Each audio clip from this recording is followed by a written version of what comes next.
Rajkot TRP game zone અગ્નિકાંડ મામલે આરોપી અને સસ્પેન્ડેડ પૂર્વ ટીપીઓ અધિકારી મનસુખ સાગઠિયાની બેનામી સંપત્તિને લઈને મોટા ખુલાસા થયા છે। આરોપી સાગઠિયા લાંચ તરીકે બિલ્ડરો પાસેથી ઘરેણાં લેતો હોવાનો ઘટસ્ફોટ થયો છે।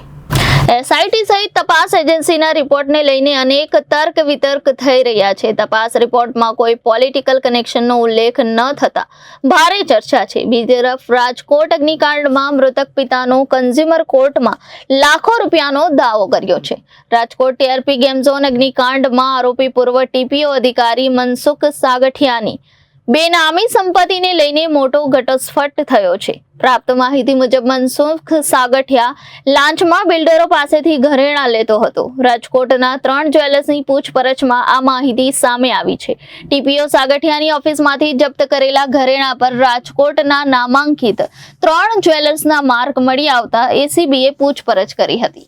પ્રેમજી વાલજી જ્વેલર્સના માલિકની પણ પૂછપરછ કરાઈ હોવાનું સામે આવ્યું છે। જોકે એસીબીની પૂછપરછમાં ત્રણેય જ્વેલર્સના માલિક એક જ રટણ કરી રહ્યા છે કે આરોપી સાગઠિયાએ તેમની પાસેથી ક્યારેય ઘરેણાં નહીં ખરીદ્યા। આરોપી સાગઠિયાને કોણે લાંચ આપી તેને લઈને પણ તપાસ તેજ થઈ છે।